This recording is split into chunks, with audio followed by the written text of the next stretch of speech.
Hey indie gamers, happy new year! I can't wait to see what 2024 has in store for us in terms of indie games, but before we look ahead, I want to look back at some of the best games of 2023, including my game of the year. It was a bumper year for indie games, so much so that I actually didn't get around to playing many of them. I know I would have loved games like Viewfinder and Station to Station purely because I loved the demos of those games, but I just ran out of time to play everything. There were also a lot of big games that I refer to as big time investment games, such as Coral Island and Paleo Pines. I think I would enjoy those games, but I think I'd enjoy them so much that I wouldn't want to play anything else. I have ADHD and I get easily addicted to those kinds of games, so I actively try to avoid them because I would just sink hundreds of hours into them and play nothing else. That being said, there are a couple of games on my list that are a bit more open world and open-ended, and I could easily sink hundreds of hours into them, but I just couldn't resist them and I have become obsessed. It has definitely been a struggle to finish games this year. I'm still playing and enjoying many games, including Cuisineer, In Stars and Time, and Cassette Beasts, but I feel like I haven't played them enough or explored the story or narrative enough to be able to include them in my top 10. There's still so much left to discover, and it'd be unfair of me to judge them based on just a few hours of playtime. This is why Sea of Stars is also not in my top 10. I'm sure it would be. The graphics are gorgeous, the storyline so far is interesting and keeping me engaged, the combat is fun and fluid, but I'm only about 5 hours into it, and I feel like I just can't put it into my top 10 right now based on the fact that I haven't explored enough of what it has to offer. I just, at this point, wouldn't even know where to rank it compared to the other games in my top 10. I just don't have enough gameplay under my belt to be able to compare it. I still hope to play some of the 2023 releases that I didn't get around to, but I also like to leave room for some older titles as well. But enough of that, let's move on and take a look at what did make it into my top 10 of 2023, and these are all new releases from last year that I played, some of which I finished and some I'm still playing, but I feel I've explored them enough to be able to include them in my top 10. Starting at number 10 with Dredge. Dredge is a single-player fishing adventure with Cthulhu vibes. It's very HP Lovecraft inspired, but I think if you have no prior knowledge of that, you can still enjoy the weird sinister undercurrent to this game without thinking about how very Lovecraftian it is. You play as a fisherman, and each day you'll leave the safety of the harbour on your boat and head out to fish, lay crab pots, dredge the ocean for treasures and long-lost artefacts. You can even make friends with some of the quirky locals and complete quests for them. But time moves very quickly, and should you find yourself out fishing at night, things can get a little bit weird and dangerous. If you're brave enough to stay out after dark, you may be rewarded with some weird, corrupted fish. These fish will fetch a nice price with the right seller. The devs have added some lovely things in recent patches, including a passive mode for those of you who just want to enjoy the game without the eldritch horrors, and also a lovely photo mode because dolphins and stuff, you know? Nice things that make being at sea pleasant. Anyway, I love the visual art style of this game. You'll hear this a lot in the video. I'm a very visual person. If I love the visual style of a game, that usually plays a huge factor for me in whether I'll play or like the game. And I did really like this one. All of the NPCs felt unique and interesting, and the game was really relaxing but also quite terrifying at times. I actually haven't completed Dredge. I'm enjoying taking my time with it, but I've played enough of it to know that it's definitely worthy of a spot on this list. At number 9 is Dave the Diver, which has actually recently released a crossover with Dredge, which I think is really interesting, and as much as I enjoy both games, Dave the Diver is already terrifying enough for me without all of the sharks being corrupted. No thanks. Okay, so first thing to note here is I am very scared of the sea in real life.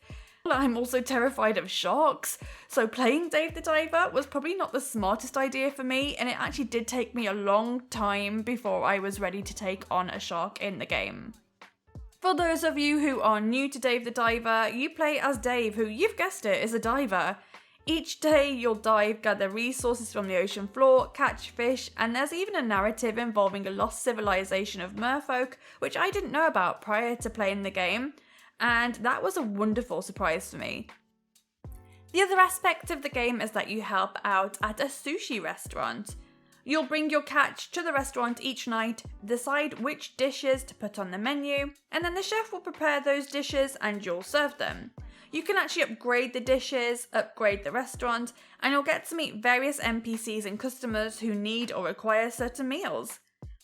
The cutscenes are some of the best I've ever seen. The pixel graphic art style is beautiful, and if you've been around here a while, you'll know that I'm a big lover of games with this visual style. The characters' backstories are very well done too.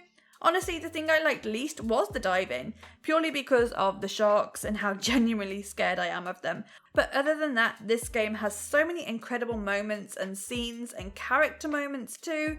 I'm only about 20 hours in, so I know there's still a lot more to go, but I couldn't make this list without including Dave the Diver. At number 8 is Escape from Mistwood Mansion. I love escape rooms, but playing an escape room game live on stream with my viewers helping out in chat was just such a fun experience for me.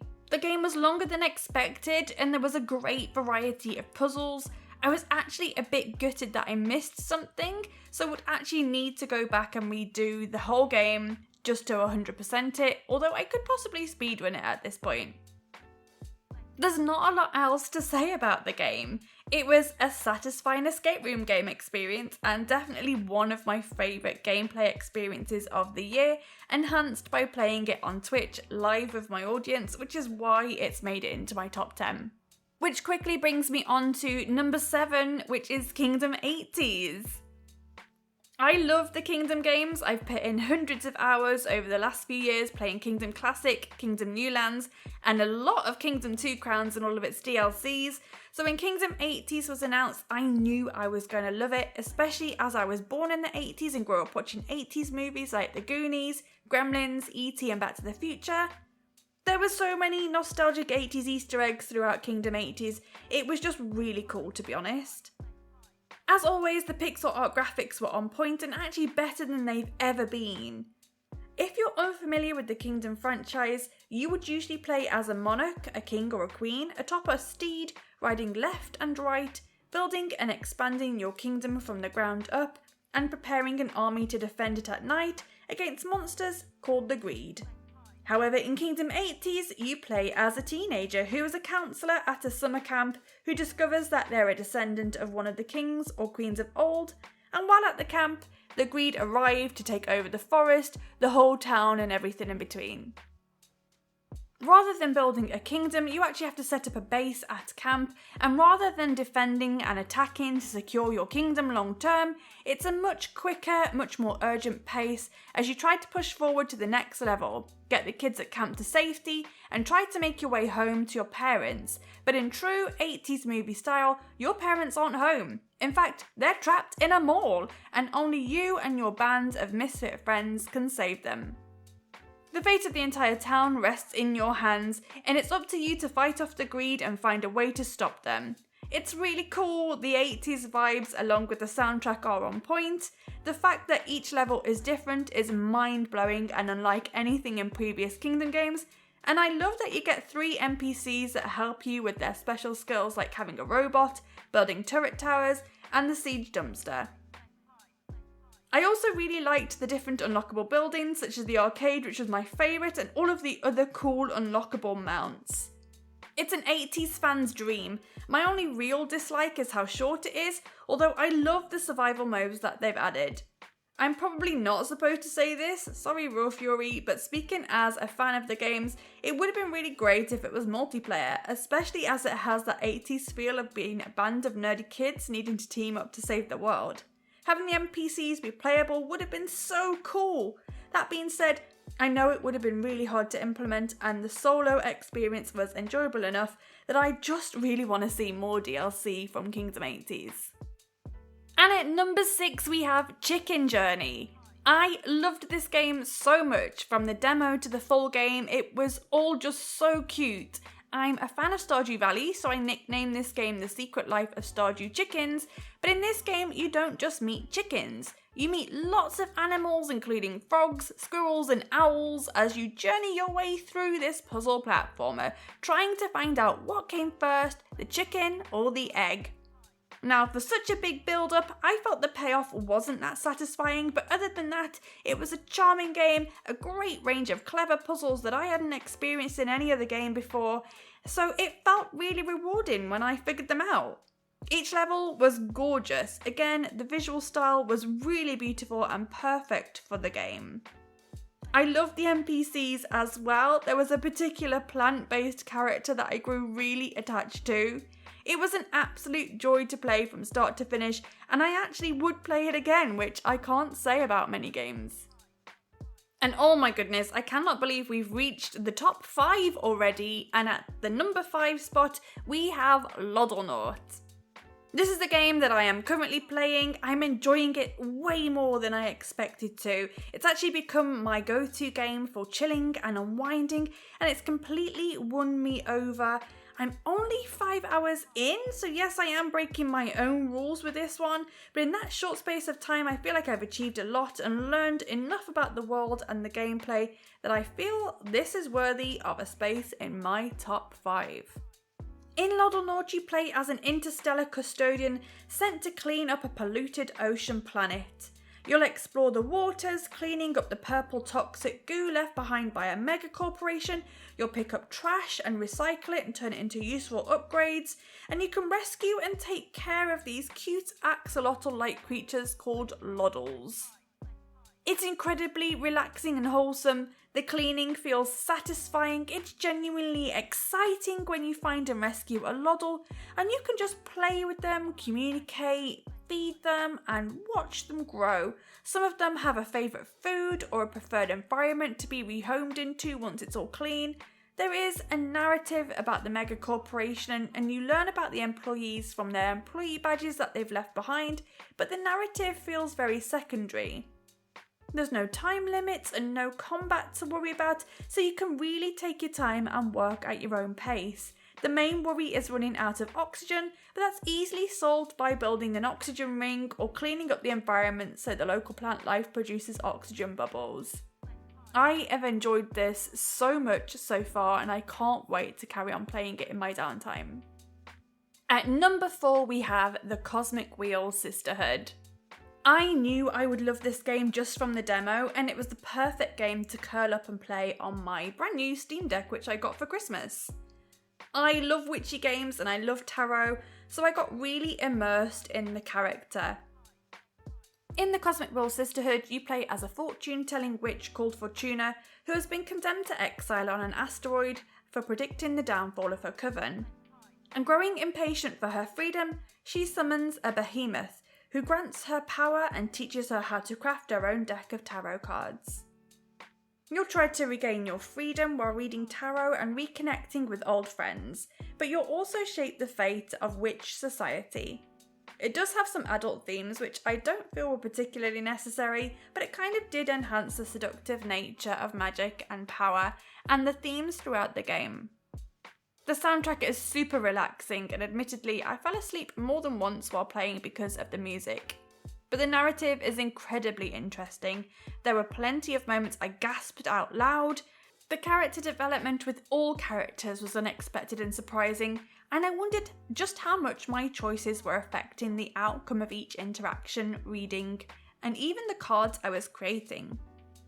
It really felt like I was influencing the gameplay in a huge, profound way, and it'd be interesting to know if there are multiple outcomes based on my choices. Even if there isn't, it really felt like it, and even the weight of some of those decisions felt so significant, making it a difficult game to put down, but also so heavy that at times I needed to take a little break. As it's a visual narrative with lots of dialogue and a lot of characters, I'm so glad I took the time to play this in my own time off stream, but wow, what a game. I'd go as far as to say this is my favourite witchy game that I've ever played, just because it felt more grown up compared to the cute little village witch games I've previously played. Talking of cute little village witch games, at number 3 we have Moonstone Island. If you want a cute, wholesome village witch game, Moonstone Island is a great game where you play as an alchemist in training, sent off to an island in the sky to become a fully fledged alchemist. This is a very cute, wholesome creature collecting life sim set in an open world with over 100 islands to explore. So yes, this is a big time investment game, but I just couldn't resist this one. I love the art style so much, the spirits you collect are absolutely adorable as well, and I love the card battling system too. I love the NPCs so much that when I went to EGX earlier in 2023, I actually casual cosplayed as Farah. During the game, you'll complete quests for the residents of Moonstone Island, attract and look after spirits, explore dungeons, discover new islands, explore dangerous temples, make friends. There's just so much to do in this game. You can even farm if you want to, although it's much less than in something like Stardew Valley, and you can find and buy a lot of the resources that you need to make basic items, which I liked as I hate spending most of my time farming and crafting in games like this. I'd rather spend much more of my time exploring. The only thing that I would have liked to have more of in this game is just more dialogue options with the NPCs, but other than that, I just adore this game. I only have 2 games left on my list, and just missing out on the top spot is American Arcadia. Oh my god, what a game. It's only missed out on the top spot due to some sound balancing issues where it would be the perfect level and then super loud, and then also using ladders in the game was really difficult as well, to the point that it just felt tedious. But other than that, it was an incredible game from start to finish. I loved everything from the narrative, the gameplay, the visual style, and the payoff at the end as well. It felt unique, well executed, and very satisfying. In American Arcadia, you play as 2 characters. You play as Trevor, an ordinary guy going about his ordinary day, unaware that he's living in a 70s inspired televised utopia.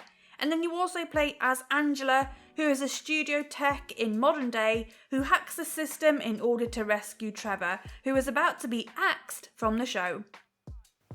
Whilst playing as Trevor, you'll play in third person, and you can control Trevor by moving left, right, you can run with him, you can make him jump, crouch and interact with objects, all the basic stuff. But as Angela, you're actually playing in first person where you're hacking systems, controlling the lights, camera and the action. The 2 different play styles are merged seamlessly and it never feels jarring. I don't think I've ever seen another game that merges these 2 play styles and switches from third person to first person. It was really interesting. Again, a brilliant payoff at the end, many twists and turns along the way that I didn't see coming, and I never knew who I could really trust. It was really thrilling and you really felt Trevor's turmoil throughout the game. Moving swiftly on to my top spot in my game of the year is Ooblets. Yes, it's been out on other platforms for a while now, but it just got its full release on PC in 2023 and I was instantly hooked. It's just adorable and very me. I would class this as the perfect Vicky game. I really love everything about Badgetown, which is the little town that you live in when you play in Ooblets. If I could live inside of a game, this would be it. In Ooblets, you move to Badgetown and you're given a rundown shack to live in. Not ideal, to be honest. That's the only bit I wouldn't like. And honestly, after many hours of playing, I'm still in a rundown shack with nothing but a basic bed and a camping stove, but I digress. You can farm, you can join an Ooblet club and immediately adopt a cute little buddy who follows you around. You can gain more Ooblets by dance battling and gaining seeds from other Ooblets which you then plant and harvest. You'll complete tasks for other inhabitants of Badgetown, discover new areas, and ultimately help the mayor to improve the town and impress the Ooblet High Council. But first, you need to restore the equivalent of the internet connection by turning on towers in other areas. It's really adorable in every way possible. Just trying to explain the game doesn't really do it justice. If I could give up every other game and solely just play one game for the rest of my life, it would be Ooblets.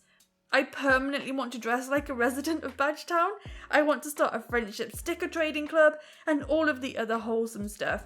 I would happily sink hundreds and hundreds of hours into this game. I'm obsessed. It's won me over in every single way. So there you have it, my top 10 of 2023. Did any of these surprise you? Are any of them in your top 10? Are there any there that you've never even heard of and are now curious to try? Let me know in the comments.